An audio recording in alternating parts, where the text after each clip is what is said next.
మాకు పిల్లలు పుట్టడం లేదు డాక్టర్ అంటూ ఒక దంపతుల జంట ఐవీఎఫ్ సెంటర్కు వెళ్తే భర్త వీర్యంతో కాకుండా వాళ్లకు చెప్పకుండా ఎవరో ఒక ర్యాండమ్ పర్సన్ వీర్యాన్ని తీసుకొచ్చి, ఒక బయట వ్యక్తి వీర్యాన్ని తీసుకొచ్చి ఆ యువతికి పిల్లలు పుట్టేలా చేసినటువంటి డాక్టర్కి సంబంధించినటువంటి ఆ టెస్ట్ ట్యూబ్ సెంటర్కి సంబంధించిన లీలలు ఇంకా అనేకం వస్తున్నాయి.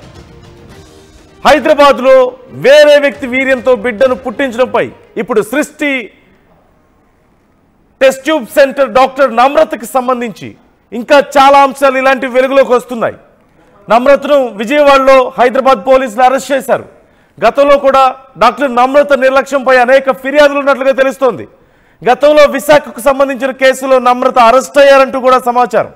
2018లో 5 ఏళ్ల పాటు హాస్పిటల్ లైసెన్స్ రద్దు చేసింది తెలంగాణ మెడికల్ కౌన్సిల్.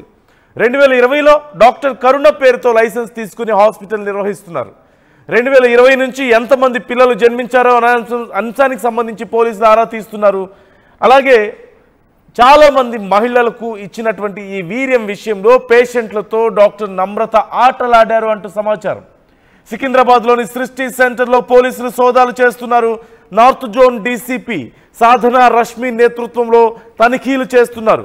అర్ధరాత్రి వరకు హాస్పిటల్ ఓనర్, వైద్యులు, సిబ్బందిని విచారించారు పోలీసులు.